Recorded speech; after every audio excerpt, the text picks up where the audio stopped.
اللہ کے رسول صلی اللہ علیہ وسلم نے اس دنیا کی حقیقت خوب بتلائی ہے، اس لیے کہ آپ علیہ الصلوۃ والسلام فرمایا کرتے کہ اگر کوئی شخص اس دنیا کی حقیقت سے بے خبر رہا اور اس سے دھوکہ کھا گیا اور اس پہ فریفتہ ہو گیا تو ساری برائیوں کی جڑ یہی تو ہے، پھر ساری برائیوں میں مبتلا ہوگا۔ حب الدنیا رأس کل خطیہ، ہر خطا کی جڑ دنیا کی محبت ہے۔ دنیا کی جاہ، دنیا کا مال، دنیا کی زمین، دنیا کا زر زمین زن، سارے جھگڑوں کی بنیاد ہے۔ زر زمین زر سارے جھگڑوں کی بنیاد ہے۔ جاہ، شہرت، عہدے، منصب، یہ سارے فساد کی بنیاد ہے۔ دنیا ہی تو ہے۔ حب الدنیا رأس کل خطیہ۔ تو اللہ کے رسول صلی اللہ علیہ وسلم نے اس دنیا کی حقیقت خوب بتلائی ہے۔ کبھی تو آپ علیہ الصلوۃ والسلام اپنے ساتھ اٹھنے بیٹھنے والوں کو مختلف انداز سے مثال دیا کرتے۔ راستے میں گزر رہے ایک مرا ہوا جانور پڑا ہوا ہے، جس کی ہڈیاں، جس کا گوشت کا حصہ، جس کے جسم کے بال بکھری ہوئی ہیں، جسم سے علیحدہ ہیں۔ فرمایا کہ اسے کون اپنے گھر میں لے جائے گا؟ کہ یا رسول اللہ، اس کو، بدبودار کو، حرام چیز کو، مری ہوئی ہے، اسے کون اپنے گھر میں لے کے جائے گا؟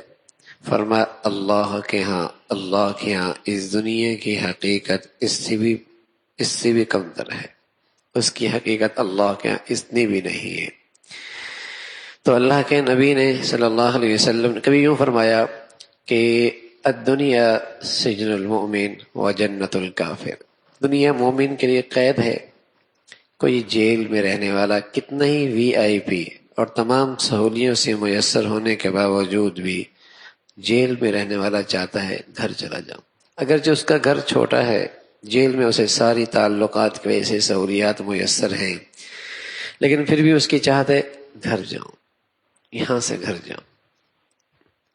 تو فرمایا مومن کے لیے دنیا قید خانہ ہے، کیسا بھی خوشحال کیوں نہ ہو، اگر دنیا کی حقیقت سمجھتا ہے اور کل کی زندگی کی حقیقت سے باخبر ہے تو اس کی آرزو ہے اپنے گھر جاؤں۔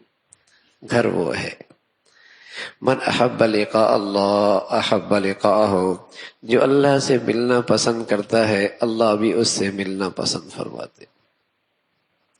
تو اللہ کے نبی صلی اللہ علیہ وسلم نے اس دنیا کی حقیقت خوب کھولی ہے۔ حضرت علی فرمایا کرتے تھے دنیا تو کتنی بن سور کے کیوں نہ آئے، میں تو اسے دھوکہ کھانے والا نہیں ہوں، اس لیے کہ تو نے کب کس سے وفا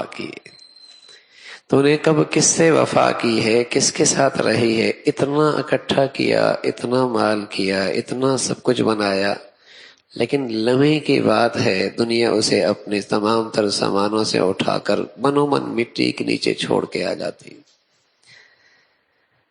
اللہ نے بھی اسی طرح اس کو مختلف مثالوں سے سمجھایا۔ فرمایا دیکھو آسمان سے بارش ہوتی ہے، زمین کا سبزہ ہرا بھرا ہوتا ہے، خوب کھیتی نکلتی ہے، کھیتی کا مالک اب مطمئن ہوتا ہے کہ اب تو میں اس کو کٹائی کروں گا اور مجھے اس پہ اب پورا قابو اور قدرت حاصل ہو گئی۔ اچانک رات کو یا دن کو کوئی حادثہ آتا ہے اور وہ کھیت ایسا چٹیل ہو جاتا ہے جیسے یہاں کچھ تھا ہی نہیں۔ ہاں فلاں تھا نا بھائی، ایک وقت آتا ہے زبان تو کیا دل و دماغ سے بھی نکل جاتا ہے، کوئی تذکرہ ہی نہیں کرتا،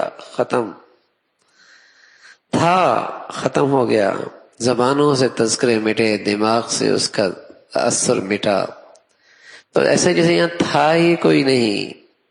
فرمایا اسی طرح انسانی زندگی ہے، یہ دنیا ہے کہ بظاہر بڑا خوشنما لگتا ہے، وہ کھیت بڑا ہرا بھرا اور زمین اپنی پوری زیبائش اور خوبصورتی حاصل کر لیتی ہے، لیکن اگر اس پہ کوئی حادثہ آ جائے، آفت آ جائے تو ایسا جیسے یہاں کچھ تھا ہی کوئی نہیں، یا پتہ نہیں کیا تھا، کون سا کھیت لگا ہوا تھا، گندم کا تھا، مکئی کا تھا، کون سا کھیت لگا ہوا تھا۔